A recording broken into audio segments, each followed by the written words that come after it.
Meus irmãos e minhas irmãs,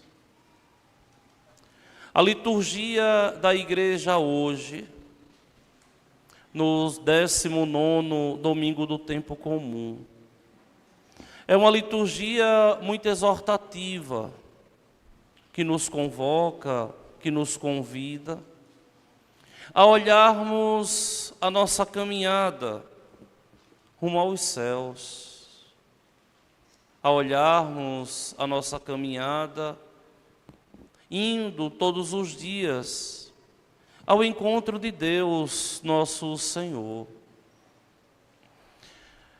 A personagem principal da liturgia hoje é o grande profeta Elias.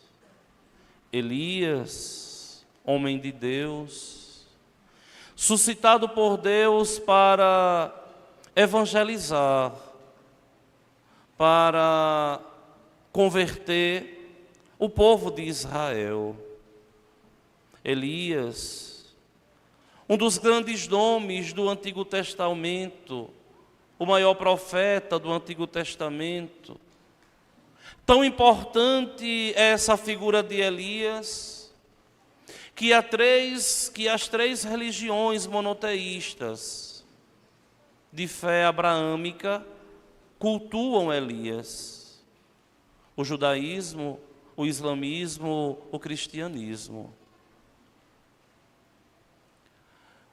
Daí a importância da figura pelo próprio nome.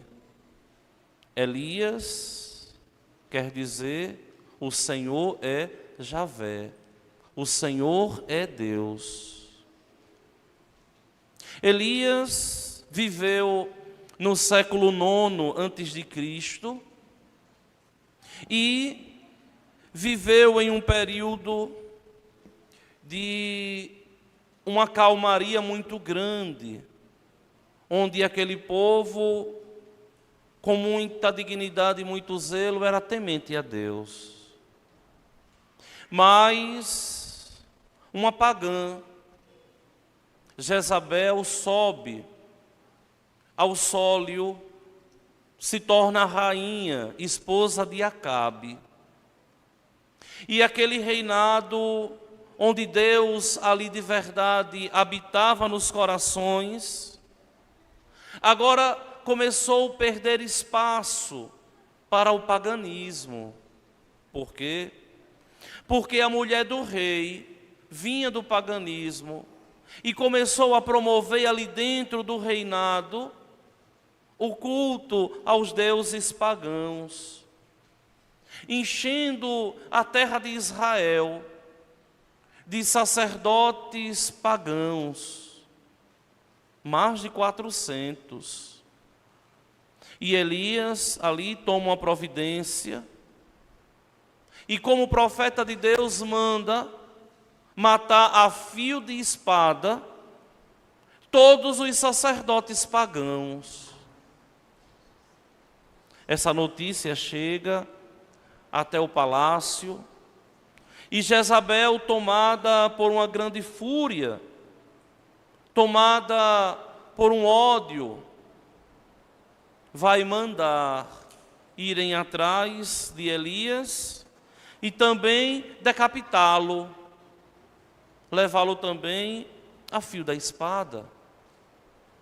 Só que Elias agora corre, vai buscar salvar a sua vida. E, em um determinado momento, Elias cansa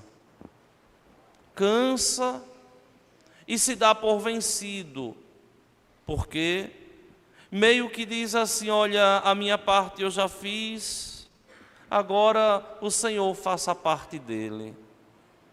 E é aí que nós entramos na primeira leitura de hoje, do primeiro livro dos Reis.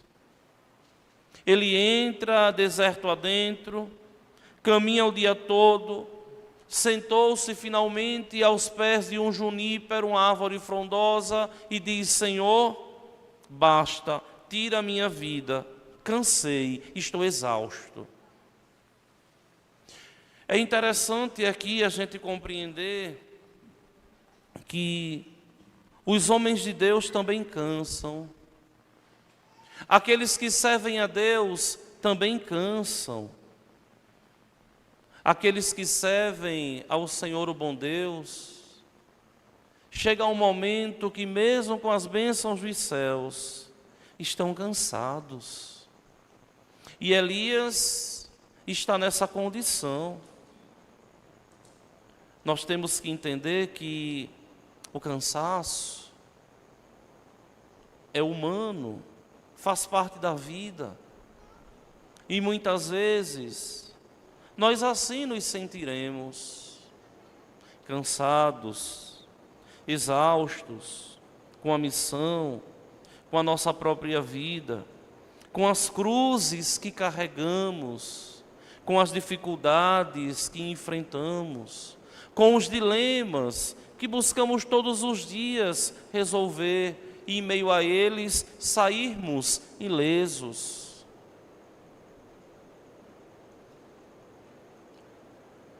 E Elias dorme, pega no sono. E aquele sono ali é como que um sono de desesperança. Não tem mais jeito, agora chegou o fim. Como muitas vezes nós, que vamos dormir, com a dor no coração por algo que aconteceu, e com os olhos lacrimejando ali, pegamos no sono. Elias está assim. Só que Deus aqui envia um anjo. O anjo, aqui, essa palavra não quer dizer a essência, porque anjo na Sagrada Escritura é missão. Anjo é mensageiro de Deus. E aqui, Elias recebe a visita de um mensageiro de Deus que vai dizer: vamos, Elias, levanta-te e come. Elias levanta, Elias come. Mas continua cansado, volta a dormir. E o anjo de Deus, mais uma vez, vai exortar a Elias: levanta-te e come, que ainda tens um longo caminho a percorrer. E Elias compreende naquele momento que foi Deus quem enviou. Elias compreende que naquele momento Deus estava com ele. Por quê? Porque Deus ampara, porque Deus alimenta, porque Deus cuida daqueles que Ele ama. E Elias ali sentiu o amor de Deus. Estava em um deserto, onde não tinha nada nem ninguém, e ali recebeu a visita dos anjos de Deus. Se vocês compreendem bem, Elias é comparado, ou melhor, Jesus é comparado a Elias, porque vai acontecer a mesma coisa com nosso Senhor. Lembremos-nos que em um determinado momento da vida, nosso Senhor vai para o deserto também. E lá, nosso Senhor vai ser tentado. Como aqui, Elias também foi tentado. Minha gente, olha, todo pensamento pessimista, de querer levar a vida ao término, é uma tentação, porque a vida, ela pertence a Deus. Aqui, graças a Deus, Elias não tenta contra a sua própria vida, porque seria um grande contratestemunho. Mas Elias se joga nas mãos de Deus. Ele está sendo tentado aqui a desistir de tudo.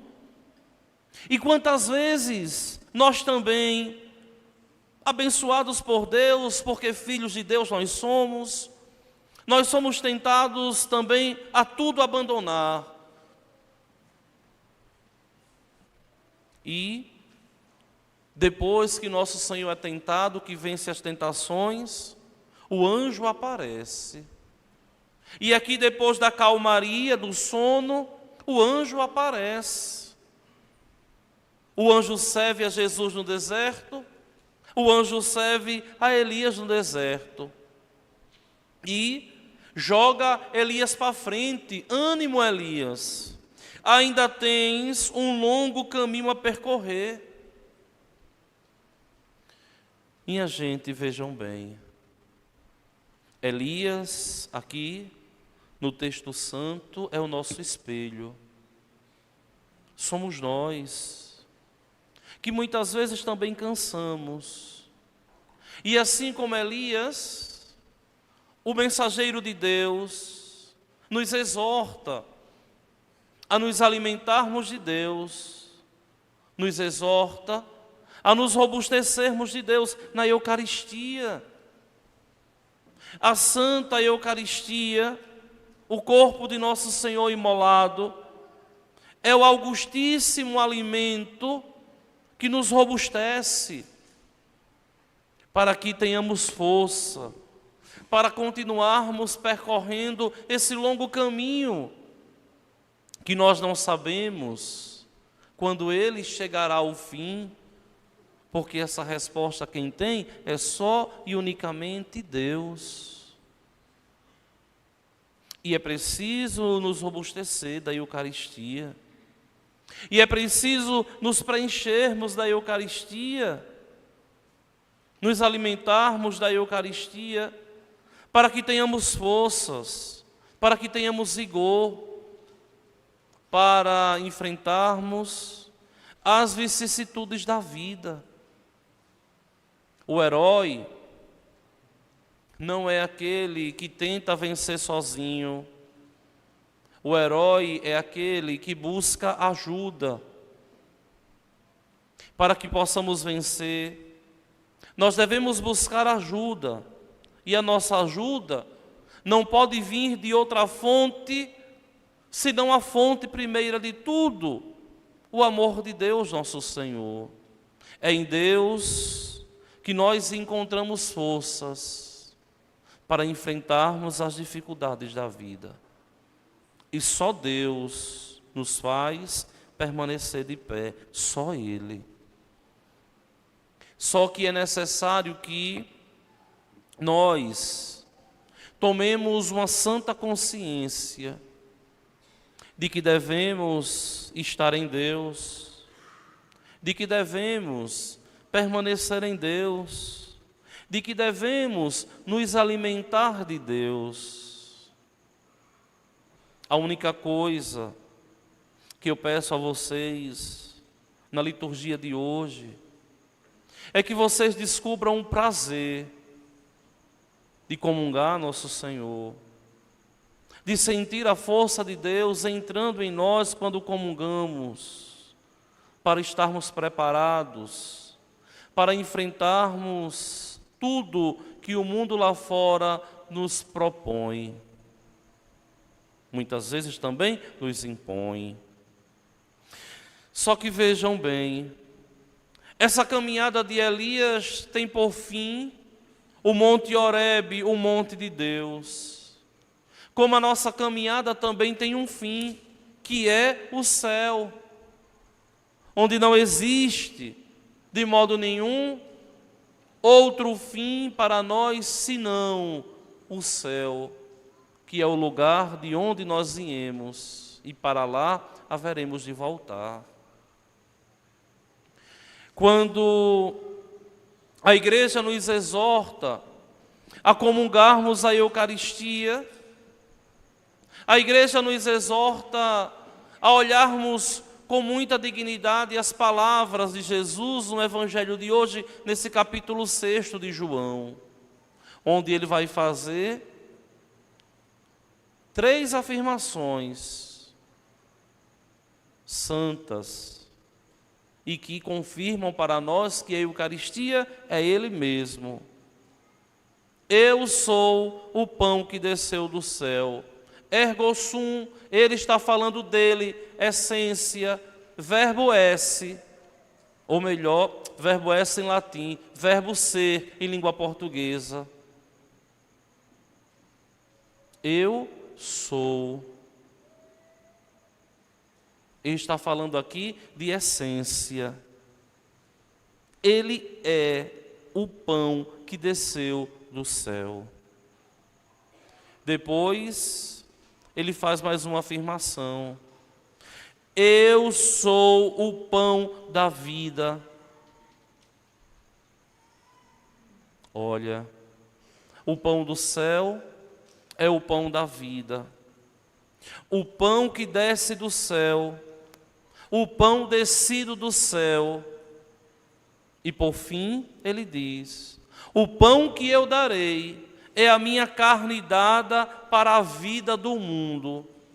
O pão é Ele, esse pão que é carne, que nos alimenta e que foi causa de escândalo para os primeiros cristãos quando não entendia que comungar a carne de nosso Senhor é comer o pão descido do céu, é comer o pão transformado pela igreja em pão do céu, na força do Espírito Santo, em virtude de Espíritos, a mesma força que fez o seio de Maria germinar Jesus.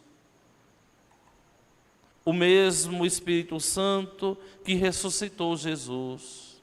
É o mesmo Espírito Santo que nos fez filhos de Deus. É o mesmo Espírito Santo que transforma o pão em corpo, o vinho em sangue de Deus. Mas nós precisamos tomar consciência.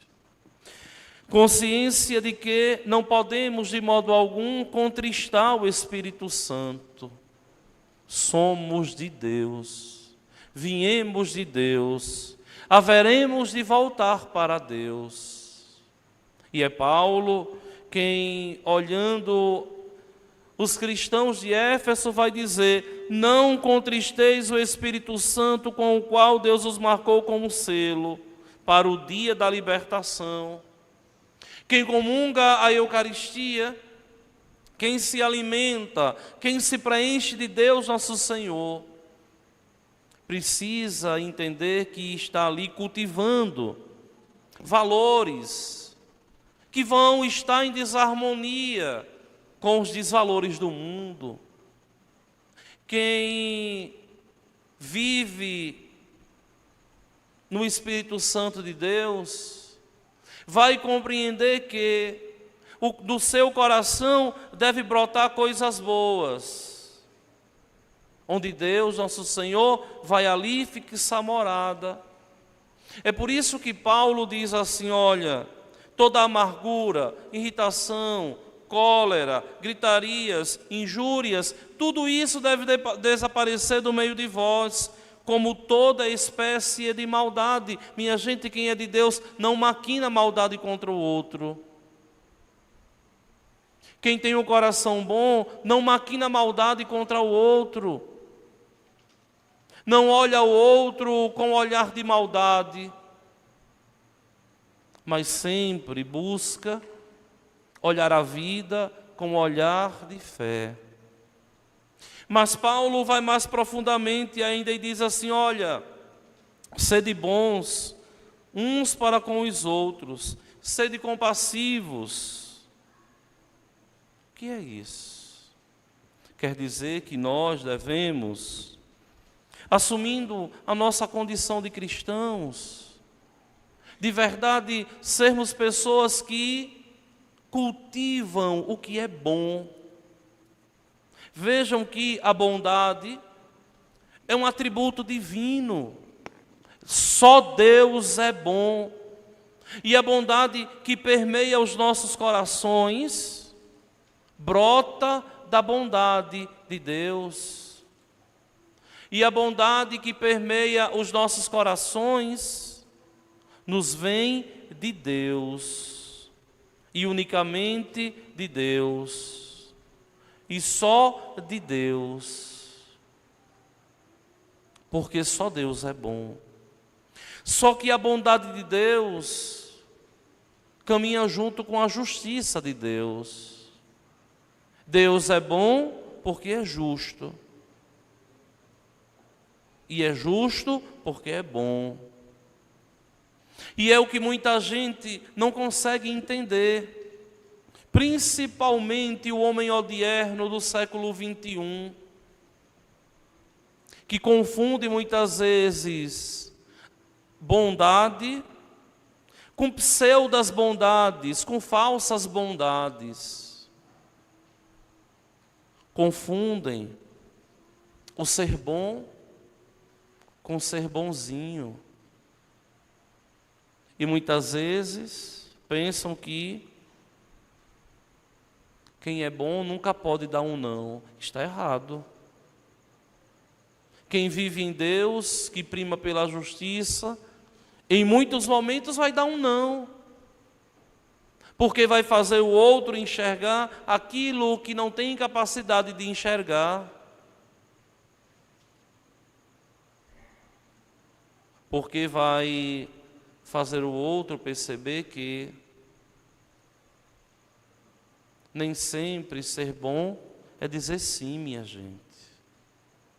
Muitas vezes nós temos que chamar a atenção do outro, para que o outro enxergue aquilo que nunca enxergou, ou que perdeu a capacidade de enxergar, ou que não quer enxergar. Por quê? Porque muitas vezes pensa que a bondade é o outro ser conivente com tudo que se quer, com tudo que se faz, e nem sempre é assim. Muitas vezes, quem nós amamos, nós vamos dar um não, vamos corrigir. E aí é importante a gente entender que a correção nunca, mas nunca pode ser para humilhação. A correção sempre tem que ser para a mudança de vida, para a conversão, e nunca para a humilhação, mas sempre para a conversão. Corrigir para mudar. E por que mudar? Para ganhar para Cristo. Corrigir para que o outro consiga enxergar a vida com um olhar de fé.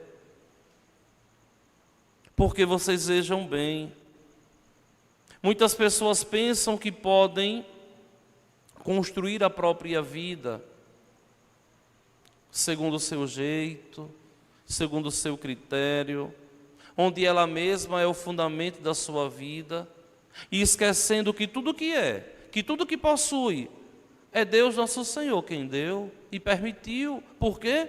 Porque as Sagradas Escrituras já nos diz que nenhuma flor, nenhuma folha cai de uma árvore, se o Senhor, o bom Deus, não permitir. E Paulo vai mais um pouquinho à frente e diz assim, olha, sede imitadores de Deus, como filhos que Ele ama. Minha gente, é muito claro a característica de um filho que herdou do seu pai. Nós vemos com muita clareza as características nos filhos dos pais. E nós conseguimos até enxergar e dizer assim, olha, eu gosto de estudar e de ler, porque meu pai gostava de estudar e de ler. Eu aprendi com meu pai. e as próprias características físicas. E no nosso caso aqui, nós temos que entender que nós somos imagem e semelhança de Deus. E devemos fazer brotar todos os dias no nosso coração aquilo tudo que é próprio de Deus, para que sejamos em meio ao mundo as grandes setas que apontam Deus ao mundo. Mas é impressionante como nós vemos muitas vezes pessoas trabalhando contra o reino de Deus. Na surdina, na calada, dentro da própria casa, com um contratestemunho aqui e acolá. E ao invés de estar apontando para Deus o caminho para os outros seguirem, muitas vezes são um empecilho, um obstáculo para que o outro possa chegar até Deus. É o próprio Senhor quem vai dizer: ai de vós, se escandalizar um dos pequeninos. O que é o escândalo, minha gente?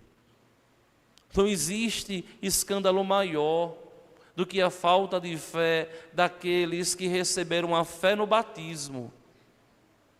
Não existe escândalo maior do que a falta de fé de quem de Deus recebeu a fé quando fora batizado. E por quê? Porque não cultivaram, porque não escutaram a voz da igreja, porque não se deixaram burilar pela palavra de Deus, porque não se deixaram fascinar por nosso Senhor Jesus Cristo. Porque vejam bem, quem se encontra com Cristo e por Ele é fascinado, jamais vai perder a alegria de viver, jamais vai ser um empecilho para o crescimento de fé dos outros, jamais vai ser alguém que vive uma vida morna, segundo os seus próprios critérios. Vejam que a própria liturgia da igreja nos coloca esse pensamento, quando nosso Senhor diz assim: olha, quem comer deste pão viverá eternamente, quem dele comer nunca morrerá. Quando nós falamos, ou melhor, quando nós tratamos de igreja, nós estamos tratando, é de eternidade. Quando nós estamos tratando de igreja, é de eternidade que nós estamos tratando. Não é de uma reunião simples, de homens e de mulheres, não. Mas uma reunião espiritual dos eleitos segundo a presciência de Deus. Por que nós estamos reunidos aqui? Porque o Espírito Santo nos congregou. Quando nós tratamos de igreja, nós tratamos de eternidade. Por isso que a igreja sempre foi chamada, desde o início de sua história, de porta do céu. Porque ela é o caminho ordinário da salvação. Olha o que é que São Cipriano vai dizer no século III da nossa era. Extra ecclesiam nulla salus, fora da igreja não há salvação. Por quê? Porque é a igreja que nos faz filhos de Deus. Porque é a igreja que nos traz Deus mesmo a nos alimentar e nos fazer de verdade crescermos na intimidade e na amizade com Ele. É uma pena que no Brasil o dia 15 de agosto não seja feriado. E a solenidade de Nossa Senhora da Assunção vai ser transferida para o próximo domingo, para que nós possamos bem celebrar. Mas quem quiser acompanhar o Evangelho, depois em casa olha direitinho, o Evangelho que seria do próximo domingo, que vai ser no resto do mundo todo, menos no Brasil, porque a solenidade da Assunção vai para o domingo que vem. E aí vocês veriam ali no texto santo, Nosso Senhor dizendo assim: em verdade vos digo, se não comerdes a carne do Filho do Homem e não beberdes o seu sangue, não tereis a vida em vós. Quem come a minha carne e bebe meu sangue tem a vida eterna, e eu ressuscitarei no último dia, porque a minha carne é verdadeira comida e o meu sangue verdadeira bebida. Quem come a minha carne e bebe o meu sangue permanece em mim e eu nele. A permanência em Deus passa pela Eucaristia. É impossível uma pessoa permanecer em Deus se ordinariamente ela não busca comungar a Eucaristia. Como, por exemplo, as pessoas que sabem que têm um impedimento, que não podem comungar porque estão amasiadas, e que devem casar na igreja, e muitas vezes vão protelando, e perdendo a graça de se robustecer de Deus todos os dias. Vejam que nós estamos abrindo hoje a Semana Nacional da Família. E quando a igreja fala para os seus membros, para a sua família, para a família de Deus. Comungar, estar em comunhão com Deus, faz parte do ser cristão, faz parte da essência do cristianismo. E Nosso Senhor diz assim: como o Pai que vive me enviou e eu vivo por causa do Pai, assim o que me come viverá por causa de mim. E mais uma vez vai dizer: este é o pão que desceu do céu. Aquele que come este pão viverá para sempre. Você quer viver para sempre? Você quer viver eternamente? Então busque todos os domingos, no mínimo, comungar Nosso Senhor na Eucaristia. E tome consciência de que é gostoso provar a suavidade do Senhor. É gostoso provar o sabor de Nosso Senhor, que é um sabor de céu, que é um sabor de eternidade, que é um sabor da grande sabedoria do Eterno. É por isso que o salmista hoje canta com muita dignidade: provai e vede quão suave é o Senhor. E é um sabor que nunca se esvai e que permanece em nossa alma para sempre. E que permanece em nossa alma eternamente. Fiquemos de pé. Creio em Deus Pai,